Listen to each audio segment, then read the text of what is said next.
শুনেছি কান টানলে মাথা আছে আর বিড়ি টানলে ধোয়া আছে। আমল পূর্ব বর্ধমানের তুফান সাউন্ডের সঙ্গে কম্পিটিশন লড়বার জন্য বাপ বেটা দুজনেই আসে।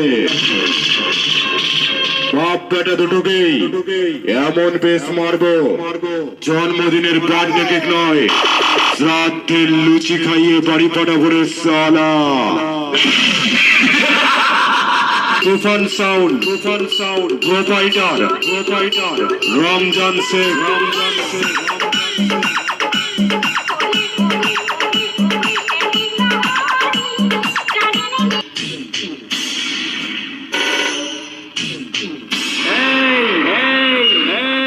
ভেবেছিলাম আসবি না, একটা কম্পিটিশনের জন্য